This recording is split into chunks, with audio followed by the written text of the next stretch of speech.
Community में जो भी यंत्रणा के साथ जो मैंने पूरा स्ट्रक्चर समझा है कि हमारे यहाँ पे केंद्र सरकार, राज्य सरकार और हमारे स्तर पर जो अलग अलग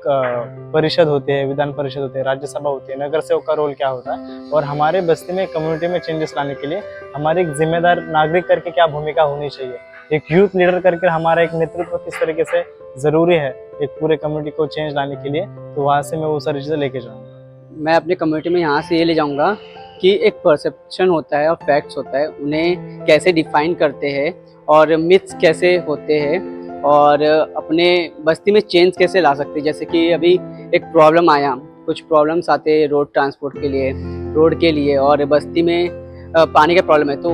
वो सब लर्निंग्स लेके उनको कैसे RTI फाइल करते हैं, फिर क्या क्या रोड ट्रांसपोर्टेशन करना है बस इसके लिए। शहर के पीछे भी बहुत सारी चीज़ें होती है जो हमें दिखाई नहीं देती है, बट वो होती है। जैसे पॉलिटिकल्स, हमें वो सब नहीं दिखता, हम घर में रहते हैं, हमें बस घर की चीज़ें दिखती है। तो मुझे सिटी कारवान में आने के बाद पता चला कि सिटी में बहुत सारी चीज़ें होती है जो हमें जानने नहीं मिलती है, जो हमें सिटी कारवान में जानने मिली है। कम्युनिटी के लिए यहाँ से बहुत कुछ लेके जा रही हूँ। संविधान के बारे में नॉलेज जो अब हमारे बस्ती में उनको नॉलेज नहीं है, तो हम वो बता सकते हैं, और अपने हक क्या होते हैं, अपने अधिकार क्या होते हैं और उनको कैसे उनका सामना करना है, कैसे BMC कॉन्टैक्ट बढ़ाने हैं और कैसे हम अपने कम्युनिटी को एक साथ लेके जाना है, वो मैंने सीखा है। और यहाँ से मैं उनके लिए ये बता सकते हैं कि हम सब यूनिटी है और कम्युनिटी में बदलाव ला सकते हैं। ये होप मैं यहाँ से सीखी और मैं अपने कम्युनिटी को मैं देना चाहूँगी। बेसिकली मैं जिस कम्युनिटी में रहती हूँ वहाँ पर बस डेवलपमेंट किया जा रहा है, आजू बाजू बिल्डिंग बन रही है और इतनी बिल्डिंग बन रही है कि वहाँ पे जो लोग रहते थे वहाँ वो किधर जाएंगे कुछ पता नहीं है। उनके काम धंधे, उनके बेसिक नीड, इतना इन्वायरमेंट वहाँ का खराब हो गया, सिर्फ पॉल्यूशन दिखता है। तो उस पर मैं अब क्या कर सकती हूँ, शायद वो क्वेश्चंस लेके जा रही हूँ। साथ ही साथ अगर मैं वो क्वेश्चन फाइंड आउट कर लेती हूँ तो बहुत इजीली सिटी कारवां से मैं ये सीख के जा रही हूँ कि कैसे उसका सॉल्यूशंस मैं निकाल सकती हूँ और उस प्रोसेस को कैसे एक इजी वे से सॉल्व कर सकती हूँ। तो यहाँ से जो मैंने चीज़ें सीखी है, जैसे कि यहाँ पर गवर्नेंस के बारे में बताया गया, जो उसी के साथ साथ क्लाइमेट चेंज क्या है, और तो और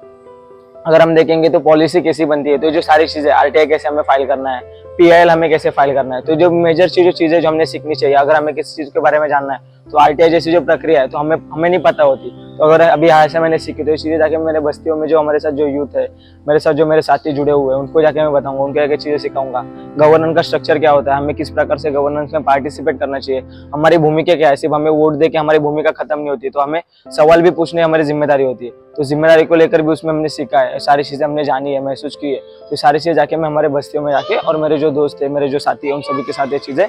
बताऊंगा। बैग ऑफ नॉलेज, मैं यहाँ से बहुत सारे नॉलेज लेके जा रहा हूँ जो कि है संविधान के ऊपर है, जेंडर के ऊपर है। ज़रूर मेरे बस्ती में यहाँ पर जो भी सीखा है वो एप्लीकेबल करूँगा। इसलिए आना चाहिए कि हम एक जिम्मेदार नागरिक है और जिम्मेदार नागरिक कर हमारे समाज में हमारा एक महत्वपूर्ण रोल किस तरीके से रह सकता है, वो भी सिर्फ यंत्रणों के साथ में इंक्लूसिव पार्टिसिपेशन कैसे रह सकता है, जहाँ पे हम कम्युनिकेशन की बात करें, जहाँ पर हम पर्यावरण को लेकर बात करें, जहाँ पर हम यंत्रणा को लेकर बात करें, जहाँ पर हम क्रिटिकल थिंकिंग को लेकर बात करें, हमारे ओपिनियन, हमारे फैक्ट्स को लेकर बात करें, हमारे संविधान में जो कॉन्स्टिट्यूशन में लिखा है उसको लेकर समाज में एक बदलाव लाने के लिए हर एक पर्सपेक्टिव से, हर एक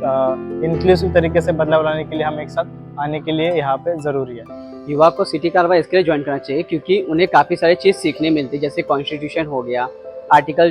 हो गया, ये टीम बिल्डिंग हो गया कि टीम बिल्डिंग कैसे कर सकते हैं हम लोग, किस वे में कर सकते हैं। एक क्रिएटिविटी आती है, जैसे कि पहले मेरे में क्रिएटिविटी थी तो उनसे भी क्रिएटिविटी आएगी उनको, और वो लोग काफ़ी सारी चीज़ सीख पाएंगे और हमारे कम्युनिटी में दे पाएंगे। सिटी कारवान में इसलिए आना चाहिए बिकॉज उन्हें वहाँ पे सिटी कारवान में डीपली हर चीज़ को जानने मिलता है। एक युवा को सिटी कारवां में इसीलिए आना चाहिए बिकॉज उसको अपने देश में क्या हो रहा है, संविधान के बारे में नॉलेज के लिए कि देश कैसे बना, सिटी कैसी बनती है, ये जानकारी मिलती है, और जेंडर में क्यों इक्वालिटी होना चाहिए, नहीं होना चाहिए, वो सभी हम यहाँ युवा में सीखते हैं सिटी कारवां में, इसीलिए उनको आना चाहिए। समझ बेसिकली सिटी कारवां,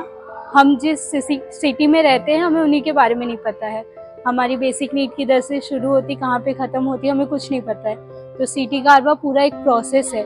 कि हम जिस सोसाइटी में रहते हैं हमें वो प्रॉब्लम्स भी नहीं पता कि हमारे साथ गलत हो रहा है। तो बेसिकली सिटी कारवां प्रॉब्लम्स हमें बताने से, आइडेंटिफाई करने से उसको सॉल्व करने तक का सफ़र हमें बताता है कि हम कैसे एक एक स्टेप ले करके ईजिली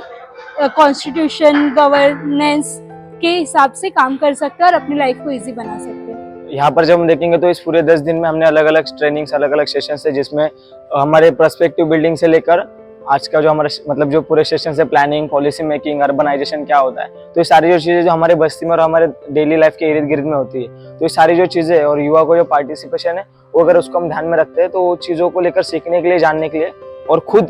को बदलने के लिए, उसी के साथ साथ समाज में हम क्या बदलाव ला सकते हैं, वो चीज़ के लिए यूथ को इस प्रक्रिया में जुड़ना जरूरी है। युवा को सिटी कार्यालय में आना चाहिए इसलिए क्योंकि यहाँ पर आपका सोचने का जो तरीका है हमारे बस्ती को लेकर, वो उस चीज़ को यहाँ पर आप अलग तरीके से सोच सकते हो। हर एक मुद्दे पर आप क्रिटिकल थिंकिंग कर सकते हो,